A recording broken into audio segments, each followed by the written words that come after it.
So, what are these conditions that lead to changes in allele and genotype frequencies over time? They are 5. There they are. No mutations. So, you can have no new alleles being added to the gene pool. There has to be random mating, which means there's no sexual selection, which means that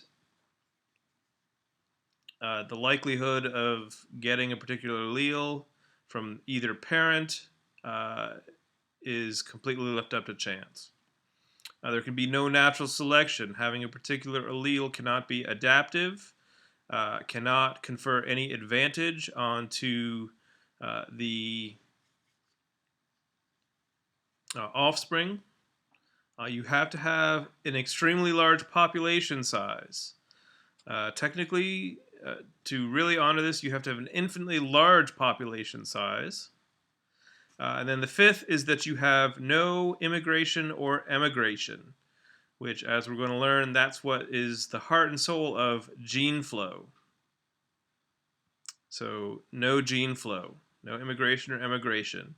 An extremely large population size has to do with another principle called genetic drift that we'll get into in a minute.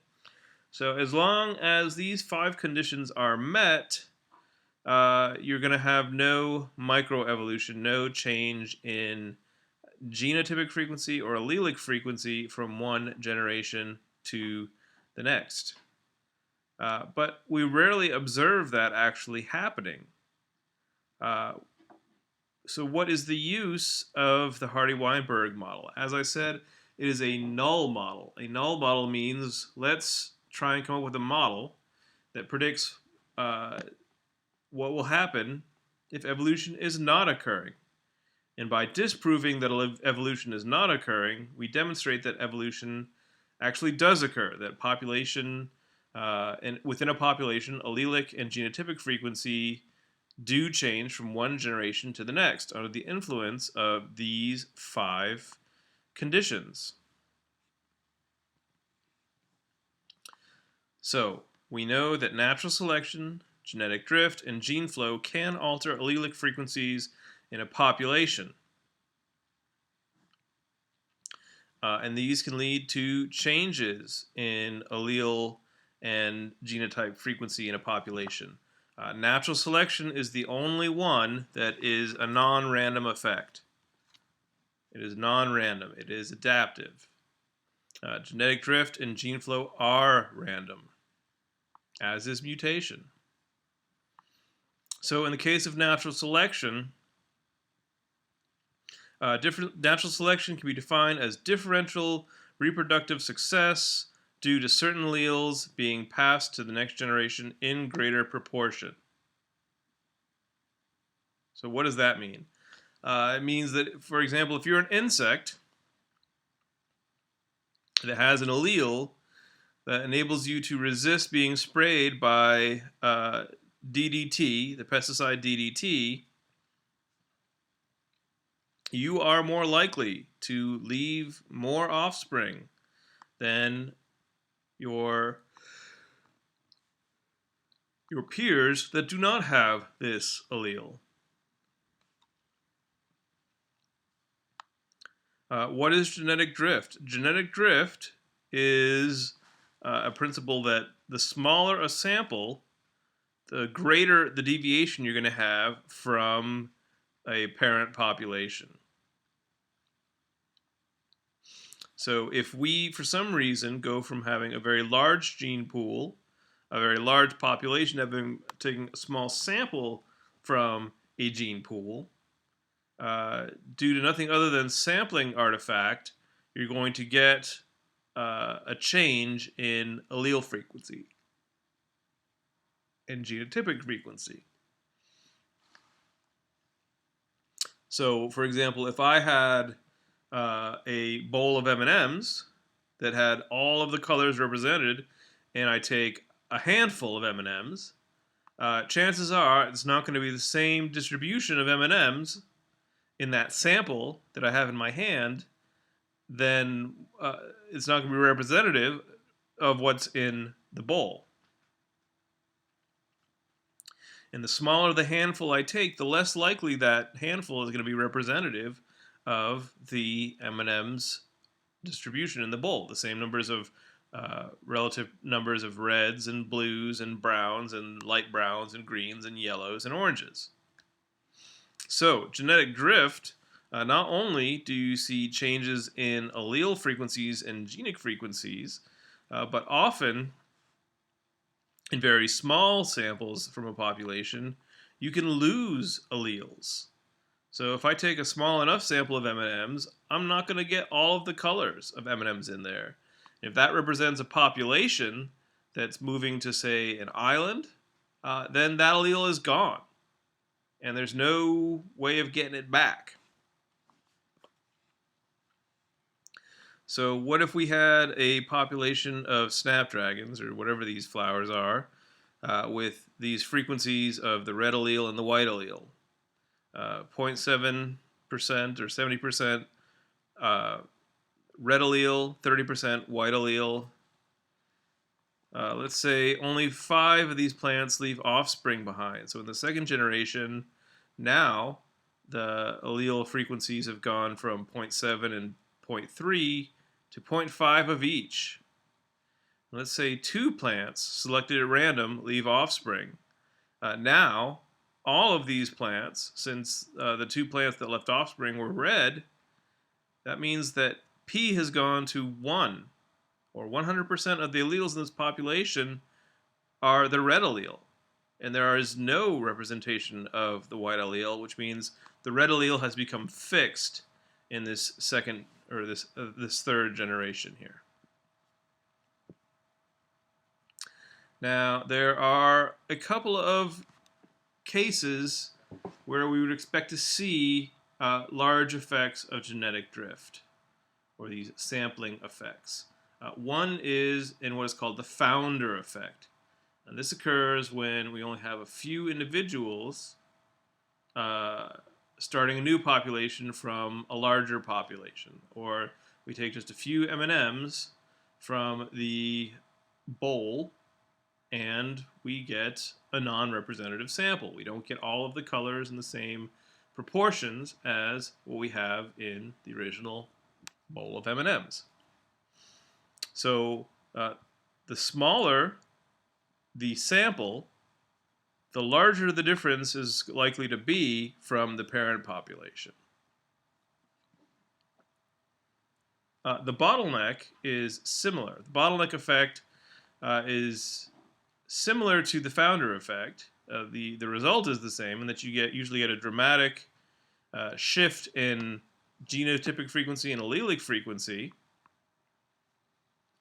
Only the bottleneck effect tends to occur when the population size is suddenly reduced within a population, which means those who survive may not be necessarily due to who's most adaptive, as it is just to who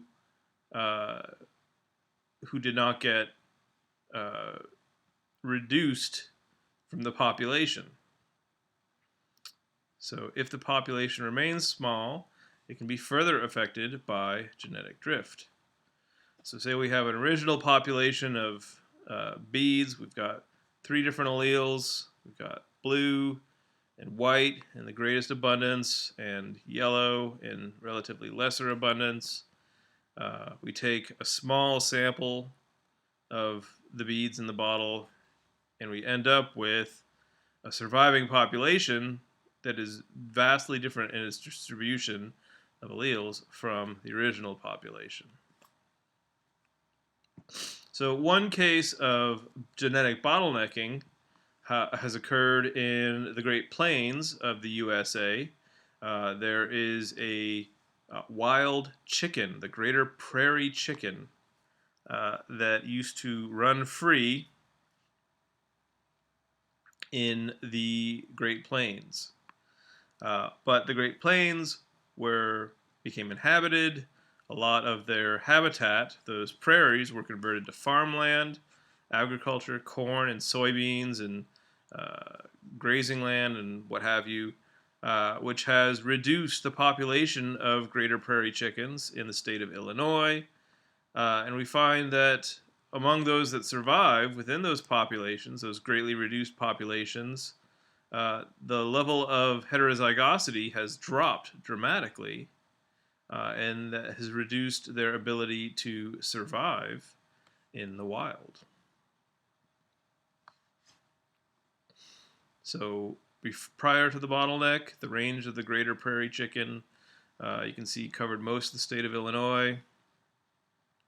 In 1993, there's just 2 populations of this bird in Illinois. So you can see the number of alleles per locus has gone from 5.2 down to 3.7. The population size has dramatically decreased, and the viability of the eggs has greatly decreased from 93% to less than 50%. In another state, in Kansas, where there's no evidence of bottleneck, the heterozygosity is again higher, and the viability of the eggs is higher. And same in Nebraska. So, for genetic drift, the effect is significant in small populations. Allele frequencies change at random. It can lead to fixation of alleles. It can also lead to fixation of harmful alleles. And you lose genetic variability because of genetic drift. Gene flow is the other factor that can dramatically affect frequencies of alleles. And this is more due to immigration and emigration. So movement of alleles among populations, from one population to another. This can be transferred through fertile individuals or just through moving the gametes. So, for example, if you're a plant and you release your pollen into the wind, if that pollen can move, you don't have to move an entire tree or individual plant if you just have the pollen that can move, or seeds for that matter. So gene flow tends to reduce genetic variation among populations over time because it has sort of a homogenizing effect. So typically we think of gene flow as increasing genetic diversity, or at least mixing it up and homogenizing it. However, there is a case where gene flow has had a negative effect on a population of birds. So here's a bird found in the Netherlands, in Europe, called Paris major. And on this island, in the North Sea, to the north of the Netherlands, there are a couple of different populations of this bird. One of these populations seems to be getting a number of individuals from the mainland of Europe that can get into these populations of birds and mate with them.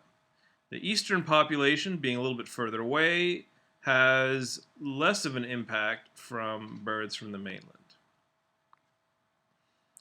And that difference has led to increased survival in the eastern populations, because the mainland populations aren't as well adapted to life on the island. So when they enter, when you get an influx of mainland birds into the central population, they mate with the females in that population, and they are less well adapted, because you're getting these alleles that are mainland alleles into this island population, which means they're less well adapted for island living. Gene flow can also increase the fitness of a population. So the spread of alleles for resistance to insecticides, such as malarial mosquitoes, alleles that have evolved to resist insecticide spraying, have spread from pockets of populations where those alleles were abundant, into other populations, which has spread those alleles and increased the frequency of those alleles across the species. I'll